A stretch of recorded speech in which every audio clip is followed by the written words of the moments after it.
O morcego, ele é um animal nada carismático dentro do imaginário popular brasileiro, que vem sofrendo represália durante muitos anos e isso se reflete até nos dias de hoje, principalmente por questões sanitárias que envolvem doenças. Então, o intuito dessa apresentação é mostrar os aspectos positivos dos morcegos, abordando questões ecológicas e como eles vêm contribuindo para as nossas vidas. Um dos primeiros serviços prestados pelos morcegos é a polinização. Embora seja relativamente comum comparada com a polinização de pássaros e até mesmo alguns insetos, os morcegos são responsáveis por polinizar plantas economicamente não importantes, como por exemplo os pequizeiros, os jambeiros, abacateiros, goiabeiras, mangueiras, enfim. Temos pelo menos 500 espécies de plantas tropicais que são polinizadas pelos morcegos e dependem dele para essa troca genética. Economicamente, isso é muito importante, porque os animais polinizam árvores que vão servir para nossa alimentação, para a alimentação de outros animais, árvores economicamente não tão importantes assim, da mesma forma como poderão ser utilizadas também para ornamentos. E isso faz com que eles tenham um papel muito importante na parte de conservação, pois existem plantas que são polinizadas exclusivamente pelos morcegos. Eles também são responsáveis pela manutenção de florestas e plantas que nunca teriam esse cruzamento genético por causa da distância de uma da outra, né? Elas acabam tendo esse cruzamento e essa variabilidade genética provocada pelos morcegos. Os morcegos também desempenham o papel de dispersores de sementes. 25% das árvores de florestas neotropicais são dispersadas por morcegos e dessas árvores, 50 a 90% produzem frutos carnosos. Os filostomídeos, que inclusive é o morcego dessa imagem, ele ganha destaque por serem melhores dispersores de semente das Américas, até mesmo melhores que as aves. Os morcegos, eles percorrem grandes distâncias e às vezes quando ele acha o fruto, nem sempre ele se alimenta naquele local. Então ele vai para um local mais seguro e nesse trajeto pode ser que o fruto caia, possa ser pego por um outro animal ou até mesmo germinando ali. Então, ao contrário das aves, os morcegos eles tendem a defecar ou a cuspir sementes durante o voo, e isso facilita no processo da dispersão.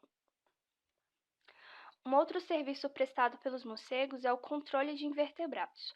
Os morcegos da família Vespertilionidae, além de se alimentarem de insetos, eles se alimentam em voo, que aumenta sua capacidade de alimentação por conta dessa agilidade na captura. Temos também os que se alimentam de diferentes níveis de copas de árvores, podendo ser níveis acima ou níveis abaixo. Por exemplo, existem morcegos que vão 3 metros de altura para pegar mariposa. Além disso, eles podem comer uma vez e meio seu peso de inseto por noite. Imagine a quantidade de inseto capturado por esses animais. Por exemplo, alguns morcegos da família Fisfilionidae, eles podem comer até 500 insetos por hora. Esse tipo de controle de invertebrados é muito importante porque faz uma economia de controle, diminuindo o uso de veneno e de agrotóxico nas pragas agrícolas, evitando contaminação do solo e dos alimentos. Esses animais, os morcegos, eles prestam serviços gratuitos no controle de pragas agrícolas, no controle de insetos que fazem dano às estruturas das nossas casas, controle de insetos que são transmissores de doenças, a gente tem como exemplo o Aedes. Então, apesar deles não serem tão prestigiados assim culturalmente, a gente começa a perceber que eles não são vilões de fato. Os morcegos também contribuem com a fertilidade do solo e a distribuição de nutrientes através do guano, que basicamente são suas fezes. O guano do morcego tem grande potencial ecológico, pois os morcegos eliminam durante seus trajetos, contribuindo para essa distribuição de nutrientes para a matéria-prima. O guano é utilizado como adubo há muito tempo e ele é riquíssimo em nutrientes e pode ser encontrado em floriculturas e até mesmo supermercados. Ele é tão rico em matéria-prima que acaba contribuindo para a criação de novos nichos. Geralmente os animais fossoriais eles são atraídos pelo guano e esses animais atraem outros animais que acabam construindo uma espécie de cadeia trófica. Além disso, o guano tem propriedades químicas muito interessantes. Por exemplo, nas cavernas que são desprovidas de produtividade primária, os morcegos eles fornecem insumo orgânico que são essenciais para a sustentação de diferentes floras e faunas presentes no local. O guano do morcego insetívoro normalmente ele é habitado por ácaros, escorpiões, besouros, mariposas, moscas, enquanto o guano de morcegos frugívoros é habitado por aranha, ácaro, isópodes, centopeias, pulgões, percevejos, enfim. Apesar disso, a gente deve ter um certo cuidado ao entrar em contato com esses dejetos, porque o guano ele pode conter um fungo potencialmente infeccioso, que é o Histoplasma capsulatum, que causa infecções pulmonares conhecida como histoplasmose. Então, por isso, muitas vezes a gente deve evitar ir a locais fechados, locais que eles costumam ficar.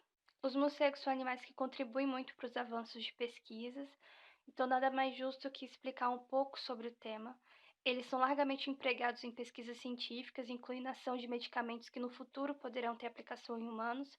Por exemplo, eles vêm contribuindo com pesquisas relacionadas a derrames, a coagulação sanguínea, onde a saliva dos morcegos hematófagos, os morcegos vampiros, eles têm uma forte ação anticoagulante, e esses estudos poderiam ter aplicação no tratamento de várias doenças vasculares. Esse composto anticoagulante é chamado de plasminogênio salivar, e ao contrário dos medicamentos alternativos, ele pode ser administrado muito depois da ocorrência do AVC e ainda ter bons resultados. Os morcegos também são utilizados para tratar doenças com pacientes como calvície e paralisia. Existem pesquisas em andamento na área de engenharia sobre a estrutura da asa, dos morcegos e a sua mecânica de voo. Tudo isso para melhorar a capacidade da manobra dos aviões. Então, esses são apenas alguns benefícios que eles nos trazem. E se vocês chegarem a pesquisar, vocês vão encontrar muitas coisas.